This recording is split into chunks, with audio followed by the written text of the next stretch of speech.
Ladies and gentlemen, brothers and sisters, comrades and friends, today we're going to be talking about the absolutely insane chronic absenteeism rates going on in the United States post-COVID.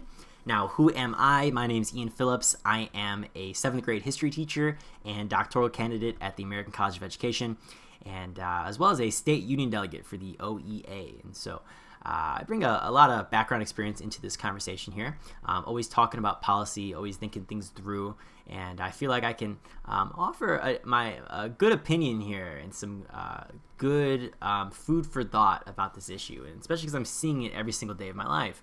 Now, where does this graphic come from? This is showing the chronic absenteeism rates. This is a graphic here from the New York Times, and this graphic was made off of data from Nat Malkus here with the American Enterprise Institute, and they are the Senior Fellow and Deputy Director of Education Policy Studies.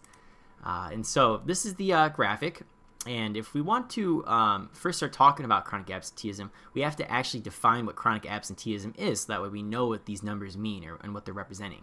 So chronic absenteeism may be defined as students who are chronically absent being that they miss 10% or more of the school days in a school year.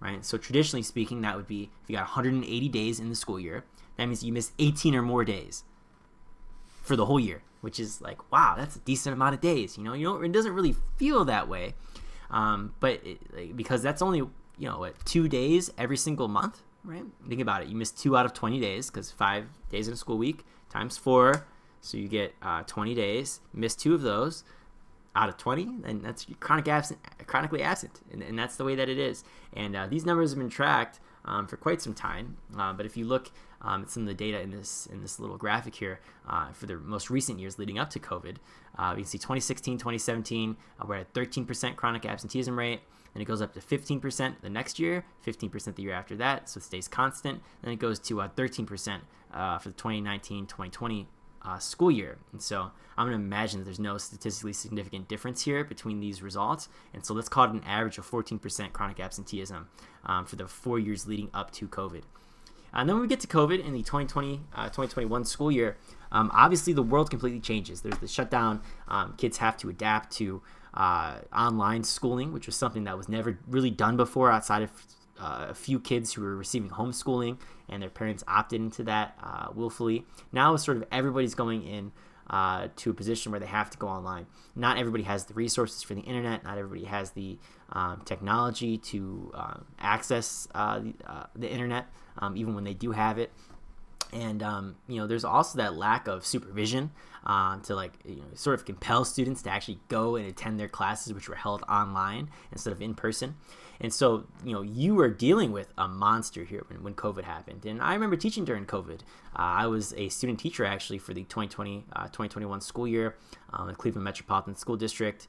And there'd be multiple days that I can think of where students would not show up to class at all. I wouldn't have any students in my classes, which was, I'm not gonna lie, teaching online was pretty awesome because it was so easy. Nobody even showed up. And then when kids would show up, it was only it was like a tutoring session basically, because there was just a couple kids in class. It was the craziest thing in the world. And at the time, it felt like there was very little that could be done about it, especially with the world up in arms about COVID. Nobody even, you're not probably even going to go to people's houses considering the spread of the disease, especially early on or the illness, especially early on when, people didn't really know what it meant to get COVID yet. Everybody's absolutely terrified of it. And so, eventually would die down over time. But what is the scar? What scars were left over from this horrific pandemic that we had? Well, if you look in the 2021-2022 school year, so the school year after the school shutdowns, it's going to go up to 28% chronic absenteeism, and then it'll go down for last school year here, 2022-2023, to 26% chronic absenteeism, which is absolutely insane. That is absolutely insane. You're talking about every 2 out of 7 kids, 2 out of 7 kids pretty much, who are chronically absent. That is absolutely insane, ladies and gentlemen. That is absolutely insane. And that's the remnants of COVID. That's the remnants of COVID. Students now feel that school is essentially optional for them, and for better or worse. And I think that there's some good to this higher chronic absenteeism rate, and I'll talk about that here in a second. Right now, which is that instead of just showing up to school when you're sick because you'll miss instruction, which some kids do. They'll actually, she's like, I hated missing school when I was in school. Now, granted, I'm a teacher and doctoral candidate. Like, I love school, right? But but a lot of kids are like that, right? So they don't want to miss if they don't have to, because then they'll fall behind and they'll get worse grades, and it's a never-ending cycle, right? Or even some parents would want their kids to stay in school, right? But instead of just putting them in school, and so that way they don't miss, now you can stay at home because everything's online, right? So if you're sick, why would you go to school, right? When you can just stay at home and do the exact same assignments. Everything's posted online. All the notes are online. All the videos are online. All the assignments are online. All the discussion posts are online. Everything is online. Any resource, anything. You get help online. You can email. You can use different platforms to communicate with your students and send out announcements and whatnot. Why would you, if you're sick, why would you show up to school then? So you can understand why this chronic absenteeism rate would definitely go higher. And so let's say that if we're at 14% on average, if we were to go, I don't know what that number would be. I get it's just speculative here, but even if we were to go up a few percent, I wouldn't think anything of it. That would make sense to me. But now I feel like it's gotten to the point where students they tend to look at it as optional. Showing up to school. It's sort of like, well, I don't feel like coming this day. I'm just not going to come, or I don't feel like I don't really want to be here. I passed my school year when COVID happened, and I didn't even show up to class. Why do I got to be here now? It's like I'm just gonna get passed along anyways because that's what happened to me a couple years ago. It's like, whoa, now we're instilling a monster inside of these kids, and we have no idea what we've done as a society because of that. We don't have a clue, and I think that we're just starting to realize this now with these insane chronic absenteeism rates. And again, I think this was published in January 31st, but we just got an article on it from the New York Times, which is where I found it a couple weeks ago. And so, we've been aware that this was an issue. And even still, if it was really, really high in 2021, 2022 school year, I could understand it, right? But if you look at it going down only slightly the following year, that's really concerning. You would imagine a big spike, right? And then you would imagine it goes down because COVID isn't even a thing anymore. Nobody even talks about COVID anymore. And the people that do, well, I don't know, they're in their own little world. And good for them, man. Congratulations that you still want to talk about it. It is a real issue and it affected a lot of people's lives. But nowadays, it's not really that serious anymore, right? When it first happened, everybody was wearing their mask, we're all social distancing. But now we've gotten to the point where that no longer needs to happen. And so, I don't know, man. If you're not even talking about COVID, then why on earth would COVID be affecting school this much here? Unless you want to make the argument that students can just stay home now whenever they're sick. But I think it's a deeper issue than that because I see it. A lot of times people just don't want to come to school and they feel like they can get away with it a little bit more. In addition to the idea that if you're sick, you just stay home. And so it's a catch-22. It's a good and it's bad, right? And so I guess that would be my takeaway to chronic absenteeism. But some other key points here that that Nat Malkus mentions here is that the data is worse depending on your race and ethnicity. So for instance, 16% of Asian students may be chronically absent, whereas you'll have 39% of black students being chronically absent, right? And so what's going on there? We have let's see here, districts with low achievement and higher poverty, they're going to affect over 1 in 3 students. So the rate goes up to 33% or higher. I know in my district, I believe it's about 60% are chronically absent, which is whoa, that's a lot. And at least I'm pretty sure it's that high, but it's very high. And even if that's wrong, that's still, the fact that I'm even getting close to that number is terrifying. And so next up, we got you can still see that the rates have improved in 2023, but still remain 75% higher than pre-pandemic baselines. It's so what is the reason for that? It's even if they're improving, and people will say, okay, well, it's improving. It's by 2%. You don't even know if that's statistically significant. So don't tell me that that's really improving. Now, you might be able to say, I don't know, maybe based on historical trends and whatnot. Maybe there's a case in some individual states, because remember, this is based off of all the 50 states, that there's trends towards significant decrease in chronic absenteeism. But I don't think that you can state that for the population as a whole. There's only a 2% difference. To me, that doesn't really sound it doesn't sound too convincing to me, just by me looking at it here. And so, yeah, I think, people they're blaming this COVID. And I don't know if it's something that can be blamed anymore, because it's not it's not one of those things that is too prevalent in our everyday lives nowadays. And so I think there's a deeper issue here where people became accustomed to it, to just staying at home whenever they want, and for good or bad. I think for the kids, it can be a good thing, but you got to remember, it's like you don't show up to work. You can't do your work from home in most places. And even when you can, they're probably not going to like that. They're probably still going to take days off of your PTO or whatever, or maybe even look to fire you depending on the industry that you're in. And so you got to be showing up to class.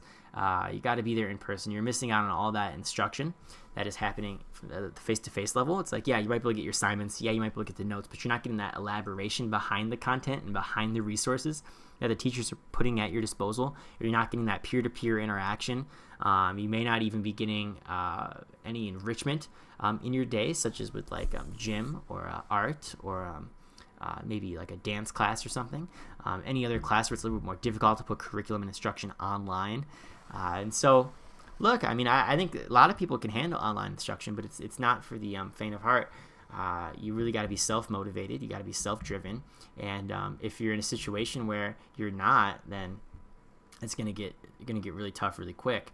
Another thing here that I would mention is we have a lot of students in my district who are chronically absent, and especially in certain kids, I think it's much bigger issue for than others, because there's obviously outliers, right? So like it's like a standard Pareto distribution. It's like, what is it? The square root of the number of people in a given population commit over half of whatever this productive means is. And so if we're talking about chronic absenteeism, it's like if you have 100 students, that means 10 of them have about 50% of the absences, right? And you're like, whoa, that's pretty wild. And so like I can think of situations like at our school, we have a few students who they literally there was one I didn't even see for like the first 3 quarters, and they were on my roster, and like, we all knew that they're living in the same city, they're all doing fine and well, they're not enrolled anywhere else, they just didn't want to come to class. And it's like, excuse me? And then we have other people, it's like, look, you show up once every month. It's like, hello? Are we not going to do anything about this? And I think a lot of districts are afraid nowadays. They don't even want to deal with the issue of chronic absenteeism. They don't want to be mean to people. They don't want to offend anybody. And look, that's stupid, man. That is really stupid. It's like, because your kid, like if you're missing school because you just don't want to come, that's a little bit different than if you're missing school because you're sick. And it's like if you just don't want to come for whatever reason, unless there's like an actual safety issue there, you have some serious problems that we need to overcome as a society. And we're not going to be doing that until I think we get law enforcement involved. Because it's like, look, you're not sending your kid to school. You've made a million different excuses. Your kid is clearly fine. They just don't want to come to school. There's no safety issue. It's like, here's the ultimatum. Get your kid to school, or we're going to send the police knocking at your door. How about that, right? That way your kid doesn't miss. It's child neglect when a kid misses so much school that they can't even, they don't even know how to like basically read almost to like any proficient level for their corresponding grade. So if they're like in middle school at a first grade level, it's like that's a crime. Or if we have like kids who can barely do math, they got the bad social skills. It's like, man, it's like, what are we doing here? Why are we tolerating this? And it's not necessarily the kid's fault, right? They're just a kid, right? So I'm not blaming the kid necessarily. It's the parents who are complicit in allowing this behavior to manifest itself. And these are obviously a little bit more extreme examples and different than the health concerns like we've talked about in this post-COVID world. But still, it happens to a lot of kids, and so I think it's still even a bigger issue. So like even you could look at these kids who are chronically absent before COVID, right? So you can imagine you're gonna have 14% baseline no matter what, right? And so why did it increase by 14% this year, and why is it increased by 12% this next year? It's like, what was the reason for that? And it's like, why are they deciding to miss school now? So well, who knows? I mean, we can talk about this and speculate about this all day. I think it's a matter of kids having more access to learning, and kids just not wanting to come. But let's look at the base rate here, 14%. It's like they just don't want to come to school in most cases, right? And so you got to do something about this if you actually don't want to just talk and hear yourself speak. If you actually want results, you have to do something about it. And I know, like in a lot of states nowadays, they're moving away from pressing charges against parents who just simply do not send their kids to school. It's like because they're just lazy. They don't want to take the time to get their kid up for school, get them ready, and send them out the door. And you could say, well, is it a transportation issue? Is it this or that? It's like, no, they just don't want to go to school. and the parents are allowing it because they don't necessarily see the value in sending them to school. And it's like, I don't know whether or not you see the value or not, but the fact of the matter is your kid needs to get their own education, and you can't just bar them from having one because you just want to be selfish as a parent. And so, or you got your own beliefs and agenda. And, and even if that were the case, you could say, okay, well, you got my agenda. I don't want to send them to public schools. So, okay, fair game, but you got to send them somewhere. You can't just have them sit at home and do nothing. And so, I don't know. That's my 2 cents on things. Obviously, I'd want to vet things out a little bit more if I were actually making policy on it. But, I think that's a good start, right? And you got to make those distinctions there. There's the health difficulties, and then there's also the difficulties that come with students just not wanting to be in class. How do you balance that? I don't really know. But if I had to say, it would probably be something along the lines of, look, even if you're chronically absent, we're probably not going to go after you, right? It's like, but when you start missing, 60+% of the school year, 50+% of the school year, even more than that, probably like a 30% of the school year, and just something just insane where it's just almost like mind-boggling that you're even in that situation to begin with. It's like, then we really need to start having a serious conversation. It's got to be like, look, get your kid to school or we're calling the police. That's the way that it is. I'm not messing around. I know other people in the past have messed around. I'm not messing around. Get your stuff together. And, we'll be lenient too. We'll say, look, your kid doesn't come to school in the next week. That's a big issue. And they better not really miss from that point forward unless it's like a really, really, they got an honest excuse for it. And after that, you can, I think that you'll be good. I know in some places too, they'll make phone calls home every single time that a student's missing, and there'll be like a personal phone call home. I think that's really good because I know you're just required to do automated robocalls. I can't remember what the law is. It Lindsay's law, somebody like that, where there was once a student who was missing from the school day. Parents weren't alerted, and because they never showed up to school. And by the time they found out, the girl had already been killed, I believe. And so it's like, you got to alert parents on this. But just that personal connection, talking to these parents, being more honest with them, especially about the consequences of getting their kid to school, I think that would help a great deal. And not something to brush off, because that's really the only route that I see forward. I see forward. Sometimes people will say, well, make your lessons more engaging and they'll want to come to school. It's like, yeah, okay. It's like, I see where you lie. It's like, you have never been in a classroom before and you don't have a clue about what you're talking about.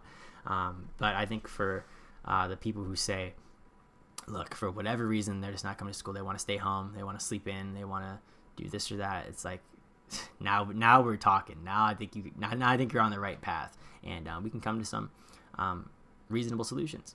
Another thing too, though, is one of the things I would mention is that with the chronic absenteeism rates, I think it'd be very nice if we had some formal documentation from medical practitioners as to when kids are missing solely for medical reasons, and then taking those out of this data as well, like trimming these numbers down a little bit, just to see like how many is it that they just don't want to come to school, how many is it a transportation issue, how many is it a medical issue, and then targeting the ones who are just not showing up because they're not showing up. And it's a huge issue. It's not instilled responsibility in our students to just set them up for failure. And that's the last thing we want as educators. We do not want to set our kids up for failure. And so that's my little rant. I feel like I could talk about this all day. Don't want to go in circles too much. But thank you guys for watching. You can follow me on social media at Phillips USA. And you guys have a great rest of your day. Bye-bye.